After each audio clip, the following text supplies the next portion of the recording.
galing. Hello Matagal po. na tayong Magandang pakinggan natin paikot-ikot ito. doon. Matagal na rin po tayong nagsusupply doon. Bakit po kaya tayo kailangan makarating na may Amerikano na doon? Kahit po sabihin ninyo na yan ay walang armas yan, US Navy po ang nakalagay doon. Sa palagay po ba nyo, hindi yun na magiging dahilan para magpalipad din ang China naman ng kanilang Navy din? Hindi po ba kaya ganun yun? Ang sinasabi ko lang po dito, sa matagal na panahon, 6 na taon po tayo na wala namang ganitong kalaking escalation. Nandito na po, may third party na. Ito po ba, isang ayon pa kayo, Professor, na may third party na rito? 6 na taon na wala naman tayo. Cat and mouse lang naman tayo dyan. Ngayon, meron lang, sinasabi nyo po ba na pagka ito ay nag-escalate, papayag kayo na tayo ay mapunta sa escalation nito?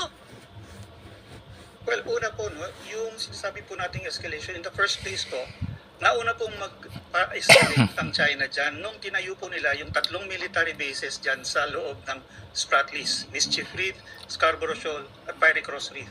Mayroon pong 2 reconnaissance aircraft ang China na nakagaya nung sa US na naka-station po sa Fiery Cross kung hindi ako nagkakamali, at manamataan na rin sila dun sa ibang bases nila. Mayroon pong 2 fast attack missile boats na naka-station sa Mischief Reef. Yan po yung pinakamalapit sa atin na umaaligid din dyan. At nung nga pong 2021, nabalita nga po na hinabol pa yung isang civilian na vessel natin na lula ng isang ABS-CBN crew.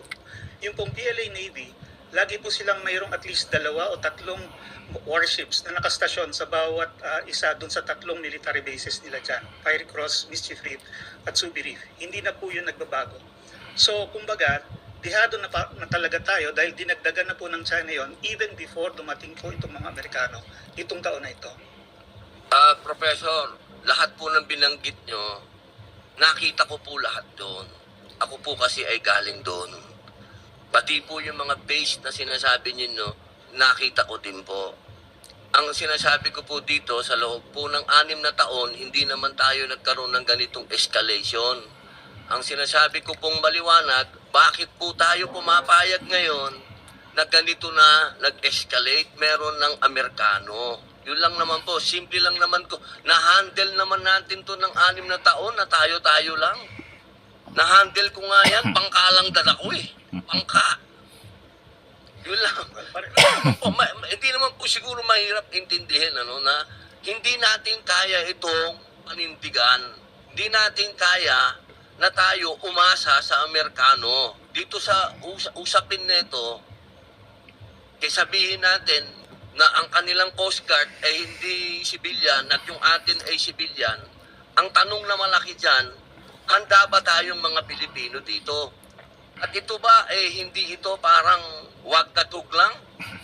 Na dito natin dinadala yung gulo. Okay, so stop na muna natin, magbigay tayo ng komento dito. So, mayroon na namang sinasabi si Senator Padilla. Bagamat matagal na rin yung sinasabi niya. Ang pinaka-bottom line ng sinasabi is bakit noong panahon ni Duterte walang ganon na nangyayari. Okay, so yan ang pinaka-punto na Okay, ulitin natin. Bakit noong panahon ni Duterte walang ganon nangyayari? Walang escalation, walang yung pagbubuli ng mga Chino sa mga Filipino fishermen. At saka iba pa iba pang violation na ginagawa ng China sa West Philippine Sea. Ang sinasabi natin ng violation, yung violation nila sa international law. Sinasabi ko nga, lahat tayo ay may karapatang magbigay ng opinion. Okay, so okay naman yung sinabi ni Senator Padilla. Opinion niya yon. So, irirespeto natin. Ngunit parang yung label ay basta bahala na kayong mag categorize kung anong label yung kanyang reasoning. Okay, so ito yon, ano? Noong panahon ni Duterte, hindi nire-report yung mga nangyayari doon. Okay? In fact, mayroon yung mayroon yung yung instruction ni dating President Duterte na dapat yung mga naval assets natin, wag silang pupunta doon. So pabayaan na lang yung mga Chino doon. Dahil malaya yung mga Pilipino doon, dahil malaya yung mga Chino doon, gawin nila kung anong gusto nilang gawin, then medyo hindi nila pinapakialaman yung mga Filipino fishermen natin. Okay? So ulitin natin, at that time walang Coast Guard, walang Philippine Navy diyan sa West Philippine Sea dahil sabi ni Duterte, okay lang na nandyan yung mga Chino. Okay, ganon. Ngunit, bagamat ganon ang instruction, hindi rin natin masasabi na walang pagharas na ginagawa ang China. Mayroon din yung mga instances, kung tignan ninyo yung mga news, may binanggang yung fishing boat ng mga Pilipino. Pagkatapos mayroon din yung balita na itong mga Chinese Coast Guard ay kinukuha nila yung mga isda na nakuha ng mga Filipino fishermen. So may mga balita doon, So in other words, during those time, may mga issue. Kaya lang, hindi parang as much as possible, hindi binibigyan ng pagpapahalaga. O ang official policy ng government ay as much as possible, wag ikwan yun sa media. Okay? Wag i-broadcast yung mga nangyayari. Kaya ganon. Kaya at this point, mali yung sinasabi ni Senator Padilla na kaya natin noong 6 years na yon na walang nangyayari. Mayroon, kaya lang hindi na i-broadcast. Okay? Pagkatapos ganito, Senator Padilla, ganon ang nangyayari dahil pinabayaan ng Philippine government yung West Philippine Sea.